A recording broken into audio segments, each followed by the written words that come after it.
স্বয়ং তিনি হাজির হয়েছেন এই ভোটের লাইনে। দেখুন, ঝাড়গ্রামের লোকালয়ে হাতি, এই এলাকা জিতশুল, সেখানে বুথের বাইরে হাতি। রাজু রয়েছেন আমাদের সঙ্গে। রাজি, শুধু শুধু যে সাধারণ মানুষরা ভোটাররা রয়েছে তা নয়, স্বয়ং গজরাজ তিনিও হাজির হয়েছেন। একদমই, কারণ যেখানে ভোটারদের মধ্যে মানুষ রয়েছে ঠিক তেমনই আবার ভোটারদের মধ্যে রয়েছে গজরাজ। এটা স্বাভাবিক একটা অন্যরকমের ছবি, কারণ ঝাড়গ্রামের প্রতিনিয়ত বিভিন্ন জায়গায় হাতির উপদ্রব লেগে রয়েছে। সেক্ষেত্রে ইলেকশন কমিশনের তরফ থেকে বিশেষ ব্যবস্থাপনা নেওয়া হয়েছে, কিন্তু তারপরেও ভোট দিতে এসে পৌঁছেছে গজরাজ। আর এই গজরাজ যেমন ভোট কেন্দ্রে এসে পৌঁছেছে ঠিক তেমনই আবার সেখানে নির্বাচন কমিশনের লোকজন সেই হাতিকে সরাতে ব্যস্ত।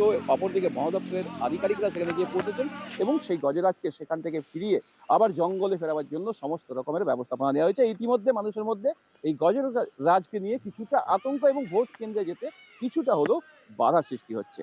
বেশ রাজু। ভোটের দিন আজকে ভোট দিতে এসছে নাকি? হ্যাঁ, ভোট দিতে আসছে।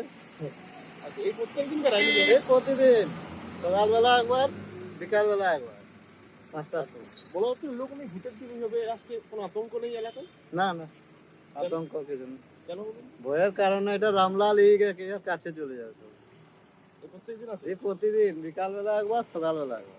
ভোট দিতে আসছে হাতে তো।